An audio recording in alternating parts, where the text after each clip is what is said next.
Spoken English course में आपका बहुत बहुत स्वागत है।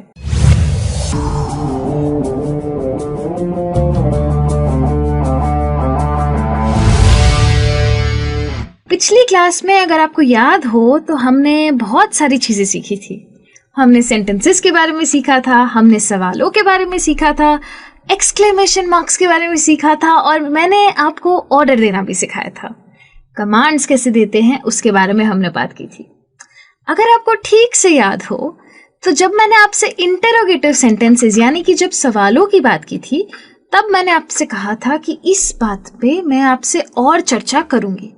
तो आज की क्लास का टॉपिक है फ्रेमिंग क्वेश्चंस एंड ग्रीटिंग्स।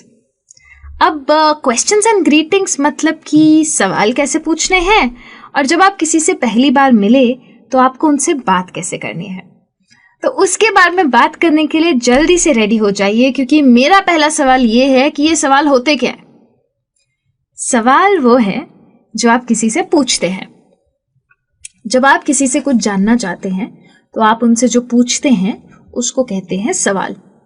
जैसे कि अभी मैं आपसे पूछ रही हूं कि आप कहाँ जा रहे हैं, यानी कि वेयर आर यू गोइंग, तो ये हो गया सवाल। सवाल के आगे आता है क्वेश्चन मार्क, जिसके बारे में हमने पिछली क्लास में खूब सारी बातें की थी। तो अब जब सवालों की बातें करनी ही है तो सवाल ये भी पूछ लेते हैं कि ये सवाल बनाते कैसे हैं। तो ज्यादातर क्वेश्चंस जो होते हैं वो इंग्लिश में WH वर्ड से शुरू होते हैं, यानी कि इंग्लिश की ये जो लैंग्वेज है इसने सवालों के लिए भी अलग से शब्द बना के रखे हैं जिसको हम WH वर्ड्स कहते हैं। इन्हें WH क्यों कहते हैं? क्योंकि ये शुरू ही WH से होते हैं, जैसे कि why, where, when, who and how. मैं जानती हूं कि हाउ WH से शुरू नहीं होता, H से होता है, लेकिन इसकी कैटेगरी का नाम है WH वर्ड्स। जैसे कि अगर मैं आपसे पूछूं why did you not finish your homework, यानी कि अपना होमवर्क क्यों नहीं किया।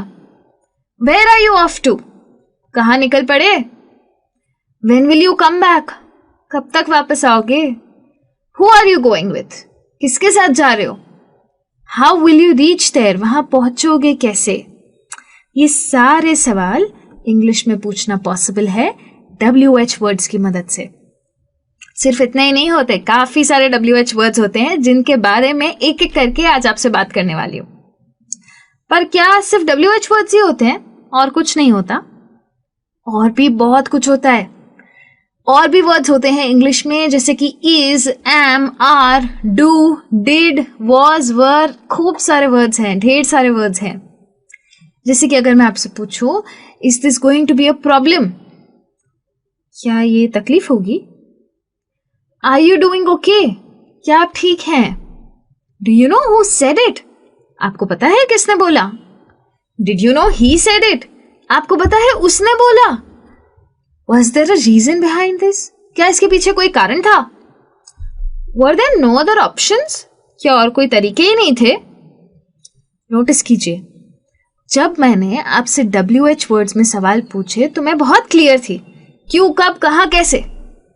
लेकिन जब मैं ये सारे शब्द यूज कर रही हूं तो सवाल आके अटकता है, क्या ये हुआ, क्या वो हुआ। इसीलिए ये सारे वर्ड्स अलग हैं। तो पहले तो हमें ये सीखना पड़ेगा कि ये दोनों में फर्क क्या है।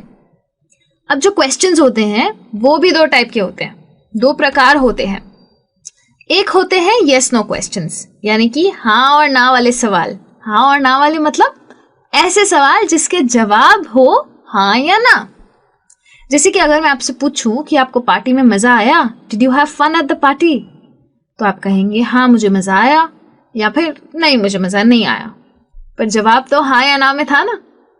या फिर अगर मैं आपसे पूछूं कि why did you do this, क्यों किया आपने ऐसा, तो क्या आप हाँ या ना में जवाब दे सकते हैं। नहीं, why did you do this का जवाब आपको देना पड़ेगा काफी ज्यादा लेंथ में। क्यों किया आपने ऐसा, मैंने ऐसा किया क्योंकि मैं थक गया था। तो हाँ और ना में देना पॉसिबल नहीं है। जैसे कि वेयर आर यू फ्रॉम, कहाँ से हैं आप, तो शायद आपके जवाब में कोई शहर का नाम हो, फिर से हाँ और ना में देना पॉसिबल नहीं है। तो ऐसे सवालों को कहते हैं इंफॉर्मेशन क्वेश्चंस। इंफॉर्मेशन क्वेश्चंस का मतलब है ऐसे क्वेश्चंस जो किसी और से इंफॉर्मेशन मांगते हैं। लेकिन ये सारे सवाल पूछे कैसे जाते हैं? बहुत ही सिंपल साधारण सी टेक्निक है। धीरे धीरे इस टेक्निक की आदत हो जाएगी आपको। शुरुआत के लिए आप एक काम कर सकते हैं, आप अपना सवाल हिंदी में सोचिए। जैसे कि अगर आप मुझसे पूछना चाहते हैं क्या वो खुश है, क्या वो लड़की खुश है, अब उसका जवाब इंग्लिश में सोचिए। अगर उसका जवाब है हाँ वो लड़की खुश है, तो आपका जवाब होगा शी इज हैप्पी। अगर शी इज हैप्पी मेरा जवाब है, तो अब बस करना यह है कि शी और इज को अदला बदली कर देनी है। तो सवाल क्या हो जाएगा, is she happy? Answer she is happy. है ना सिंपल। सिर्फ और सिर्फ इज और शी को मैंने इंटरचेंज किया और कुछ भी नहीं किया। लेकिन ये सिंपल तो इसीलिए था क्योंकि इसके पास था इज। इज है ऑक्सिलरी वर्ब। अब ऑक्सिलरी वर्ब क्या होते हैं, कैसे होते हैं, इसके बारे में बहुत सारी बातें करनी बाकी है अभी। लेकिन अभी के लिए ये समझ लीजिए कि ये जो is, am, are, do, does, was, were है ना, ये सब हमारे दोस्त हैं, हमारी मदद करने के लिए होते हैं सेंटेंसेस में। और अगर ये सेंटेंस में नहीं है तो हम क्या करें? जैसे कि यहाँ पे एक सेंटेंस है, आई प्ले क्रिकेट। मैं क्रिकेट खेलता हूं, पर यहाँ पे तो कुछ भी नहीं है, इज भी नहीं है, एम भी नहीं है, आर भी नहीं है, कुछ नहीं है। तो मैं क्या करूं? इसका सवाल कैसे बनाऊं? इंटरचेंज क्या करूंगी? तो कुछ भी इंटरचेंज नहीं करना है। आई प्ले क्रिकेट को वैसा का वैसा रहने दीजिए। आगे फुल स्टॉप हटा के क्वेश्चन मार्क डाल दो और सेंटेंस के पहले डाल दो डू। तो सवाल हो गया, डू आई प्ले क्रिकेट? है ना आसान। काफी जगह ऐसी होती है जहां पे डज लगता है, जैसे कि ही, तो ही के आगे लगाना पड़ेगा डज।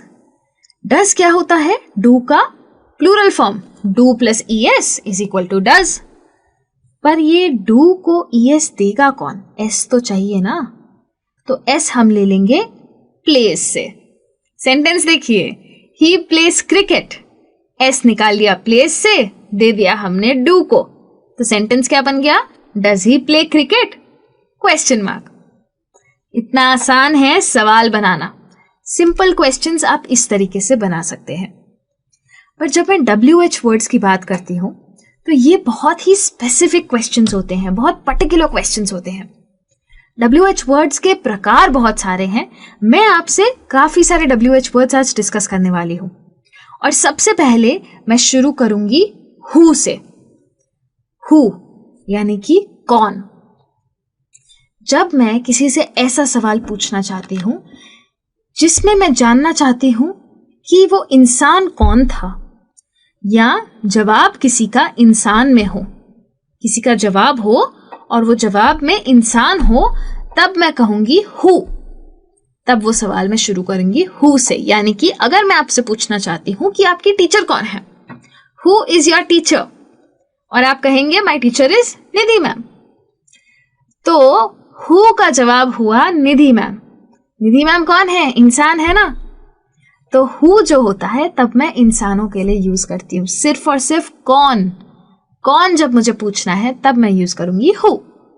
वैसे he who was that man, कौन था वो आदमी। हो सकता है आप कहें कि वो आदमी मेरा प्लम्बर था, that man was my plumber. बात हुई किसकी? इंसानों की, तो यूज किया हु। उसके आगे होता है वेयर। जैसे हु हम इंसानों के लिए यूज करते हैं, वैसे वेयर हम जगहों के लिए यूज करते हैं। जब जवाब कोई जगह के बारे में हो तब सवाल में पूछा जाता है वेयर। जैसे कि वेयर डू यू लिव, कहां रहते हैं आप। तो अगर कहां रहते हैं आप सवाल है तो जवाब क्या होगा?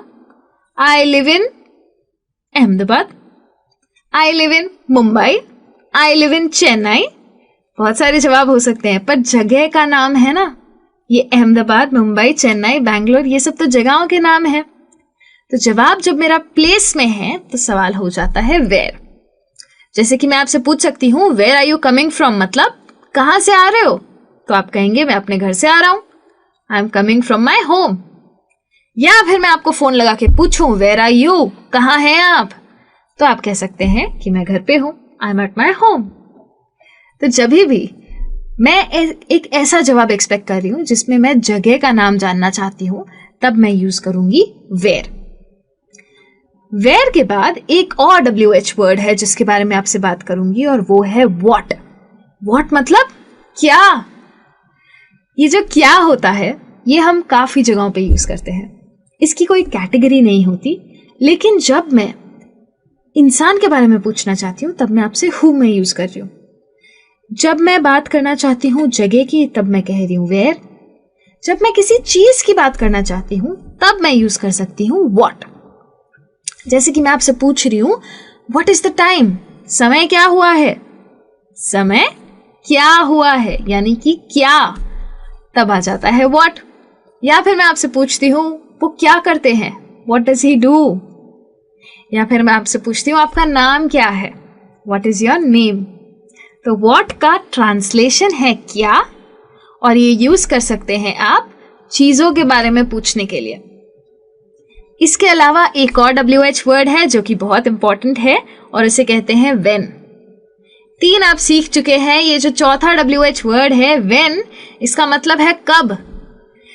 कब एक ऐसा शब्द है जो मैं यूज करती हूँ जब मुझे टाइम के बारे में जवाब चाहिए। टाइम जरूरी नहीं है घड़ी वाला टाइम हो सकता है कि 5 बजे 10 बजे, लेकिन ये भी हो सकता है कि कौन सा साल, कौन सा दिन, कौन सा महीना, कौन सी तारीख।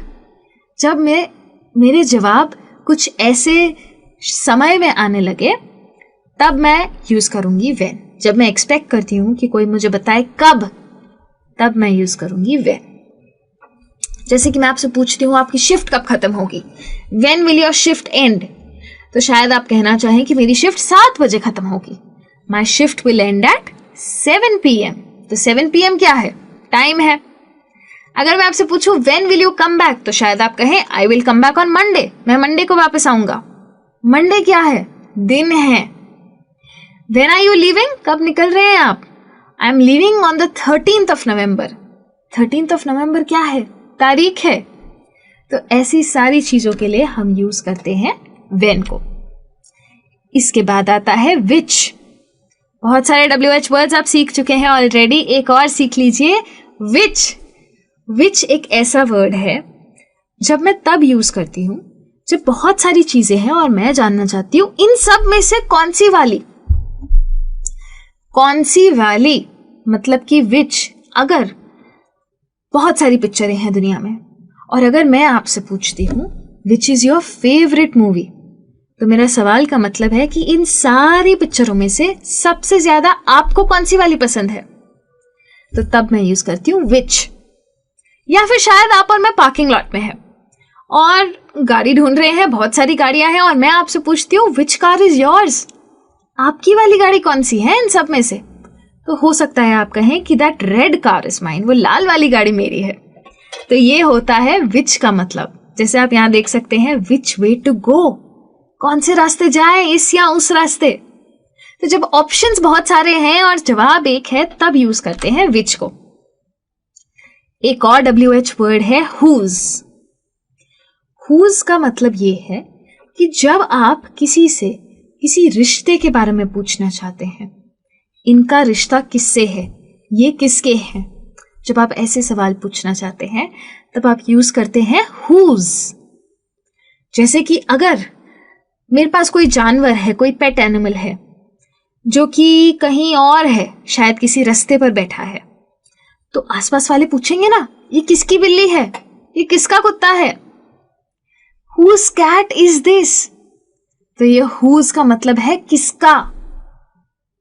या अगर मेरा बच्चा है और बच्चा मेले में खो गया है, बच्चा अकेला है, तो हम पूछते हैं ना ये किसका बच्चा है, तो उसे इंग्लिश में कहते हैं हुज चाइल्ड इज दैट। ऐसे यूज होता है ये हुज का वर्ड। एक और सबसे ज्यादा जरूरी WH वर्ड है वाई, क्योंकि ये हम सबसे ज्यादा यूज करते हैं। वाई का मतलब है हमारे सारे सवाल, यानी कि क्यों। क्यों ऐसा हुआ, क्यों आप ऐसे हैं। जब मैं ये सब कहना चाहती हूं तब मैं कहूंगी वाई। वाई मैं तब यूज करती हूं जब मैं किसी चीज का कारण जानना चाहती हूं। किसी भी चीज का अगर कारण जानना है तो मेरा सवाल वाई से शुरू होगा, जैसे कि why are you so rude, आप इतने रूड क्यों हैं। या why did you smile at me, आप मुझे देखकर मुस्कुराई क्यों। जब मैं किसी भी चीज का कारण जानना चाहती हूं तब मैं यूज करती हूं वाई को। और एक आखिरी WH वर्ड, प्रॉमिस, ये वाला आखिरी, ये है हाउ। अब हाउ का क्या मतलब है? हाउ का मतलब है दो चीजें। वैसे तो मतलब है कैसे, लेकिन इसका यूज है दो चीजों में।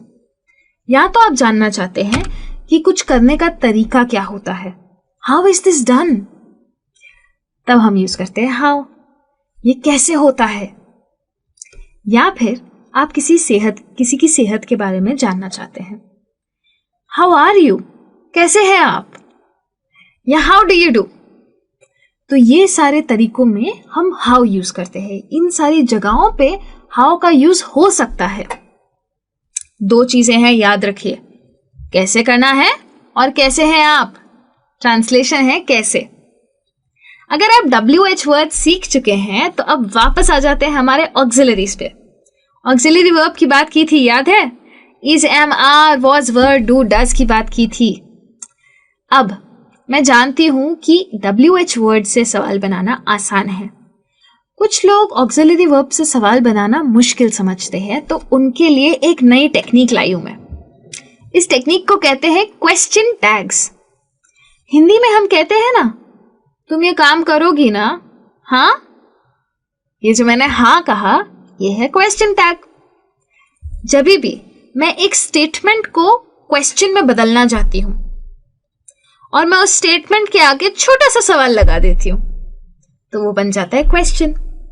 है ना मैजिक? तो इंग्लिश में भी ये सेम चीज हो सकती है। हम ये यूज कब करते हैं? अगर मैं चाहती हूं कि मेरा जो सुनने वाला है वो मुझसे अग्री करे, तब मैं यूज करूंगी क्वेश्चन टैग। तो अगर मैं कहती हूं कितनी प्यारी लड़की है ना, तो ये है ना इज अ क्वेश्चन टैग।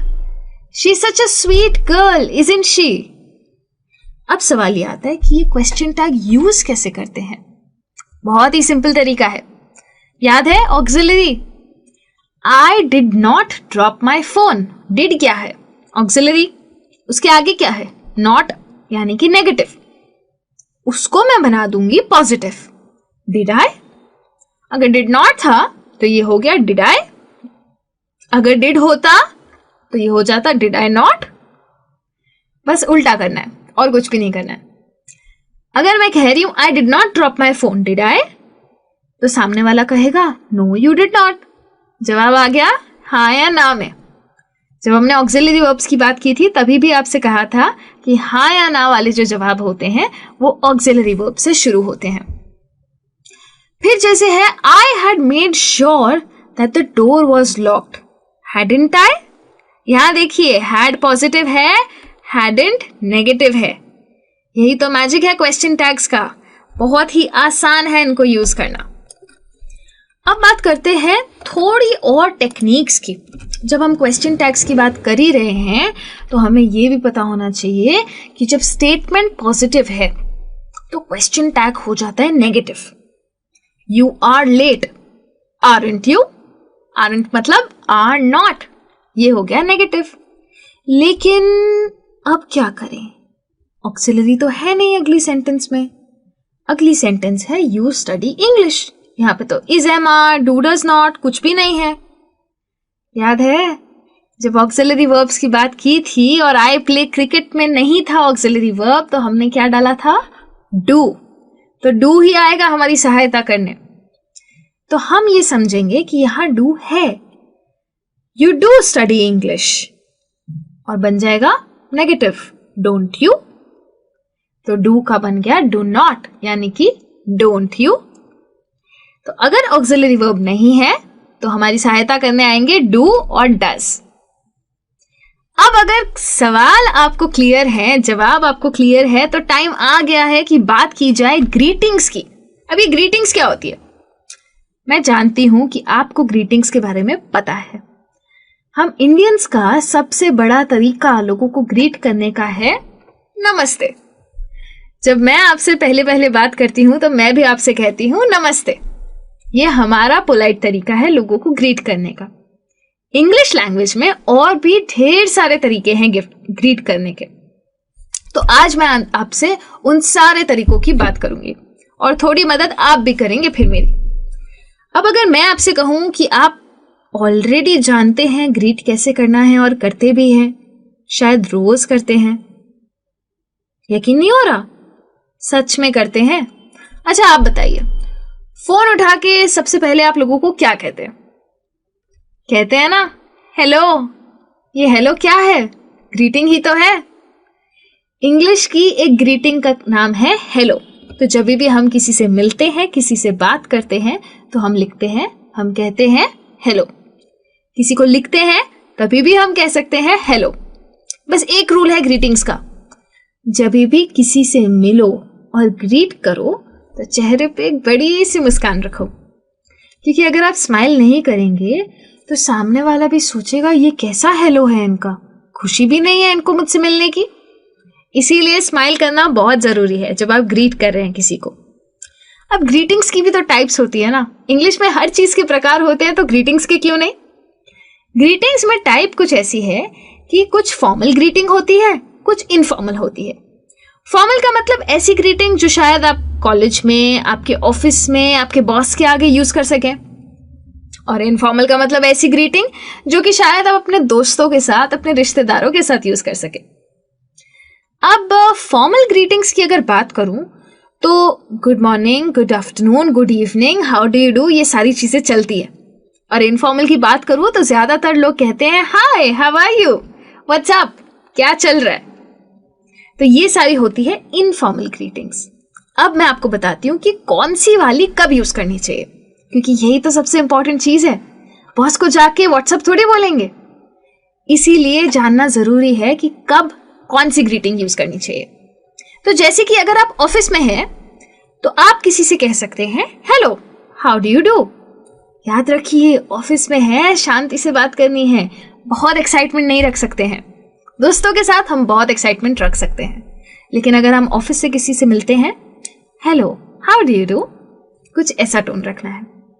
अगर आप किसी से कोई सेमी फॉर्मल एनवायरनमेंट में मिलते हैं, जैसे कि आप कॉलेज के प्रोफेसर से मिले, या आप बॉस से कहीं बाहर मिले, या फिर कोई कैजुअल एनवायरनमेंट है कॉलेज में बट किसी बड़े इंसान से मिल रहे हैं, तो आप कह सकते हैं गुड मॉर्निंग, गुड आफ्टरनून या गुड इवनिंग। तब जो भी टाइम है दिन का उस हिसाब से कहिए। ध्यान देना बहुत, अगर शाम है तो गुड मॉर्निंग मत कह देना। अगर आप किसी से पहली बार मिल रहे हैं, शायद बॉस ने किसी से मिलवाया है, शायद मैनेजर ने मिलवाया है, शायद कॉलेज के प्रोफेसर ने किसी से आपको मिलवाया है, या किसी पार्टी में आप किसी से मिले, तो मिलने के बाद आप उनसे कह सकते हैं, जाते वक्त हाथ मिला के आप उनसे कह सकते हैं नाइस टू मीट यू, या फिर प्लीज टू मीट यू। इसका मतलब है आपसे मिलके खुशी हुई। तो उन सामने वाले इंसान को भी बहुत खुशी होगी जब आप ये कहेंगे। अगर आप किसी दोस्त या रिश्तेदार से मिलते हैं तो आप तो जानते ही हैं कि क्या बोलना है। हाय बोलिए, हे दैट बोलिए, हाउ आर यू बोलिए, हाउस लाइफ बोलिए। कोई भी ग्रीटिंग आप दे सकते हैं क्योंकि वो आपके दोस्त है। आप एक्साइटमेंट में बात कर सकते हैं उनसे। आप उनकी तबीयत पूछना चाहते हैं तो आप पूछ सकते हैं व्हाट्स अप, कैसी चल रही है जिंदगी, हाउस लाइफ। अगर आप किसी से बहुत लंबे समय के बाद मिले हैं तो एक बहुत अच्छी ग्रीटिंग है जो कि आप यूज कर सकते हैं। सिर्फ इनफॉर्मल तरीके से यूज करिएगा दोस्तों और रिश्तेदारों के साथ, और कहीं नहीं डालिएगा। पर बहुत अच्छी ग्रीटिंग है इंग्लिश में, उसे कहते हैं लॉन्ग टाइम नो सी। तो अगर आप फॉरेन कंट्री में जाते हैं और आपके फॉरेन दोस्त बनते हैं तो आप उनके साथ ये सब यूज कर सकते हैं। लॉन्ग टाइम नो सी का मतलब है बहुत टाइम हुआ मिले नहीं। बहुत ही अच्छा ग्रीटिंग है, काफी अच्छा लगता है सुनने में, तो एक बार कोशिश जरूर कीजिएगा। अब जब ग्रीटिंग्स की बात कर ही रही हूं तो क्या आप जानते हैं कि इंग्लिश में 50 से भी ज्यादा तरीके हैं ग्रीट करने के। कुछ तो मैं आपको यहां बता चुकी हूं, कुछ आप ढूंढ सकते हैं। देखते हैं आप कितने ग्रीटिंग के तरीके ढूंढ पाते हैं। और आज तो मैंने काफी सारी बातें की ही है आपसे। यस नो क्वेश्चंस की बातें की, इंफॉर्मेशन क्वेश्चंस की बातें की, क्वेश्चन टैग्स की ट्रिक सिखाई, और फॉर्मल और इनफॉर्मल दोनों ग्रीटिंग्स की भी